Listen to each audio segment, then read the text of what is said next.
Now I'll teach you class 2 or class 3. Now I'll teach you class 2 or class 3 paragraph Rabindranath Tagore. Rabindranath Tagore. Discuss about the paragraph of Rabindranath Tagore. यानी रविंद्रनाथ टैगोर के संबंध में एक paragraph অর্থাৎ রবীন্দ্রনাথ ঠাকুরের নিয়ে একটা প্যারাগ্রাফ রচনা অর্থাৎ অনুচ্ছেদ রচনা করতে হবে। So now I will teach you. Rabindranath Tagore was born in Kolkata on 8 May. Rabindranath Tagore was born in Kolkata on 8 May in the year 1861. অর্থাৎ রবীন্দ্রনাথ ঠাকুর 8ই মে 1861 সালে কলকাতার জোড়াসাঁকো ঠাকুর পরিবারে জন্মগ্রহণ করেন। He was from a rich and cultural family. সে একটা ধনী এবং খুব সাংস্কৃতিক সম্পূর্ণ পরিবারের জন্মগ্রহণ করেন।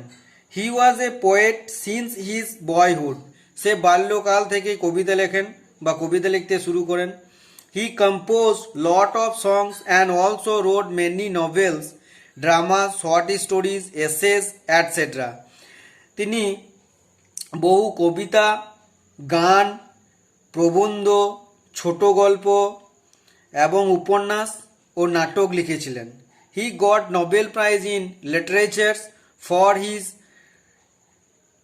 Anthology Gitanjali in the year 1913। তিনি 1913 সালে গীতাঞ্জলির ইংরেজি অনুবাদ সংস অফ অফারিংস লেখার জন্য তিনি সাহিত্যে নোবেল পুরস্কার পান। Rabindranath was an educationalist and he was the founder of Visvabharati. তিনি এডুকেশনালিস্ট অর্থাৎ তিনি একজন খুব মস্ত বড় শিক্ষাবিদ ছিলেন। সাথে তিনি বোলপুরের শান্তিনিকেতনে তিনি বিশ্বভারতী ইউনিভার্সিটি প্রতিষ্ঠা করেছিলেন। He was a great patriot and refuse the knighthood protesting against the massacre at Jallianwalabagh. তিনি ইংরেজদের দেওয়া নাইটহুড পরিত্যাগ করেন কারণ তিনি জালিয়ানওয়ালাবাগ হত্যাকাণ্ডের বিরুদ্ধে অ্যাগেনস্টে কথা বলার জন্য, এবং এই সমস্ত কার্যবলী তার মনোনীত হয়নি বলে তিনি ইংরেজদের দেওয়া তিনি নিজেকে অসম্মান বোধ করেছিলেন, তাই ইংরেজদের দেওয়া নাইট উপাধিটি তিনি ত্যাগ করেন। This great man heard his last sign on 7th August in the year 1941.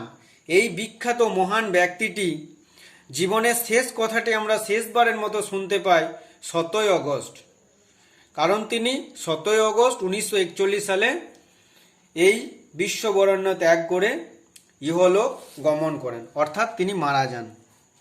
Now Rabindranath Tagore was born in Kolkata on 8 May. Rabindranath Tagore 8 मई कलकत्ता 1861 साल 1861 8 मई यानी 1861 साल 8 मई को कोलकाता का जोरासांको ठाकुर परिवार में जन्म हुआ था। He was from rich and cultural family. उनका जो फैमिली था वो बहुत ही अमीर और कल्चरल फैमिली था, यानी संस्कृत संपूर्ण फैमिली था। He was a protect since of boyhood.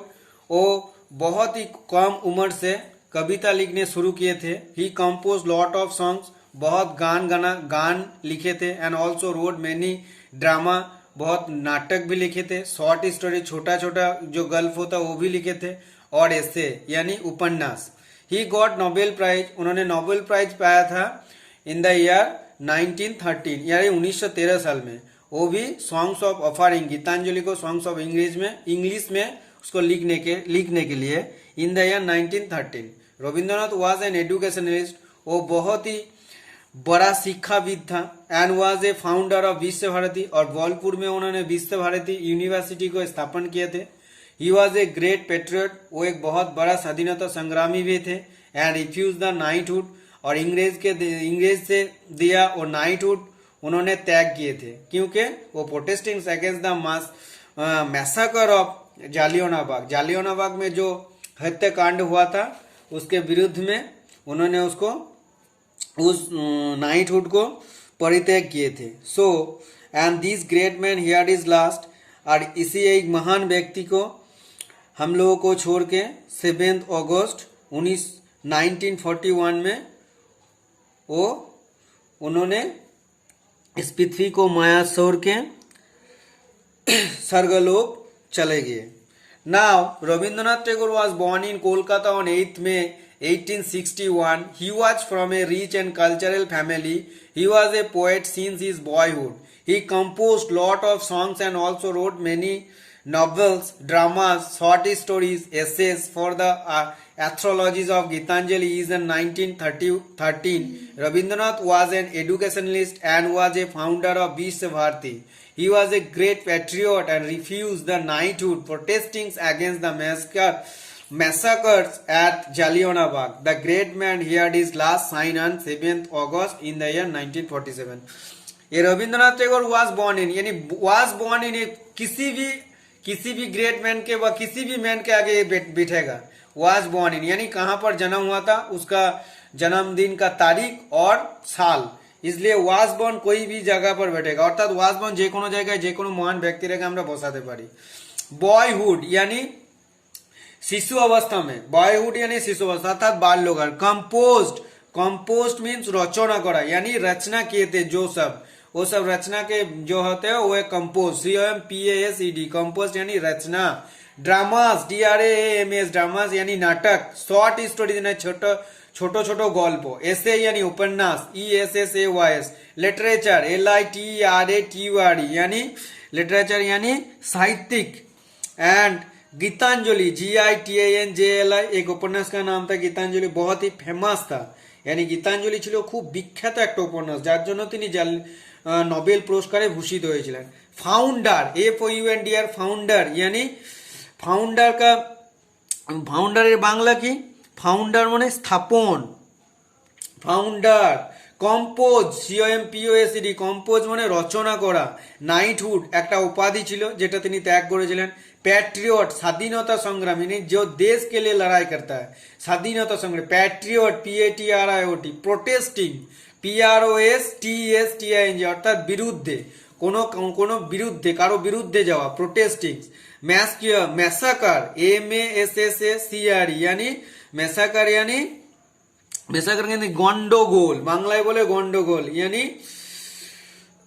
কোনো কিছু ঝামেলার মধ্যে পড়ে যাওয়া এরকম বিষয় যাকে গন্ডগোল বলা হয়. যেমন জালিয়ানওয়ালা একটা বিশাল বড় গন্ডগোল তৈরি করেছিলেন. বহুত নিরীহ মানুষের জীবনযাপন মানে জীবনকে এরা গুলি দিয়ে হত্যা করেছিলেন. সেই কারণে এটা রবীন্দ্রনাথ ঠাকুরের প্রচন্ড আঘাত পাওয়ার জন্য তিনি জালিয়ানওয়ালা বাগ হত্যাকাণ্ডের জন্য তিনি তার নাইট উপাধিটা ত্যাগ করেছিলেন. আর হিয়ার্ড মানে তার শব্দ শোনা. হিয়ার্ড মানে শোনা অ্যাকচুয়াল, অর্থাৎ তার জীবনের শেষ কথাটি শুনতে পাই আমরা 7 August. So now compose COMPOSE compose মানে রচনা করা. ম্যাসাকার MASSCARE ম্যাসাকার মানে হলো গন্ডগোল.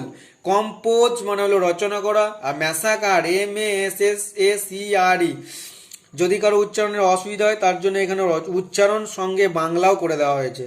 So follow this page. Compose রচনা করা. ম্যাসাকার গন্ডগোল. প্যাট্রিয়ট PATRIOT প্যাট্রিয়ট মিন স্বাধীনতা সংগ্রামী. এডুকেশনালিস্ট EDUCATIONALIST এডুকেশনালিস্ট মানে শিক্ষাবিদ. প্রোটেস্ট PROTEST প্রোটেস্ট মানে হলো প্রতিবাদ করা. কালচার CULTURL কালচার মানে সাংস্কৃতিক.